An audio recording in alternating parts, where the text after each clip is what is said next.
500 বছরের ইতিহাসের সাক্ষী হয়ে স্বমহিমায় দাঁড়িয়ে থাকা মুঘল আমলের বাংলাদেশে একমাত্র ঐতিহাসিক নিদর্শন কেল্লা আরঙ্গবাদ বা লালবাগ কেল্লা। লালবাগ কেল্লা বা কেল্লা আরঙ্গবাদ ঢাকার দক্ষিণ পশ্চিম বুড়িগঙ্গা নদীর তীর ঘিরে অবস্থিত এই অসমাপ্ত মুঘল দুর্গ। এটি নির্মাণ কাজ শুরু হয়েছিল 1668 সালে মুঘল সুবেদার মোহাম্মদ আজম শাহ কর্তৃক, যিনি ছিলেন সম্রাট আওরঙ্গজেবের পুত্র এবং পরবর্তী নিজেও সম্রাট পদে পদপ্রাপ্ত হয়। কিন্তু পরে তিনি দিল্লিতে চলে যান, এতে কাজ বন্ধ হয়ে যায়। তার উত্তরসূরি মুঘল সুবেদার শায়েস্তা খান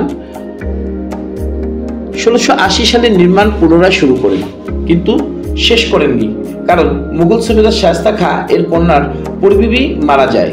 এ কারণে তিনি নির্মাণ কাজ বন্ধ করে দেন। সম্রাট আওরঙ্গজেবের পুত্র মুঘল রাজপুত্র আজম শাহ বাংলার সুবেদার থাকাকালীন 1668 সালে এটি নির্মাণ কাজ শুরু করেন। তিনি 15 মাস নির্মাণ কাজ চালিয়ে যান। দুর্গের নির্মাণ কাজ শেষ হবার আগেই মারাঠা বিদ্রোহীদের দমনের জন্য পিতা সম্রাট আওরঙ্গজেব তাকে দিল্লিতে পাঠান।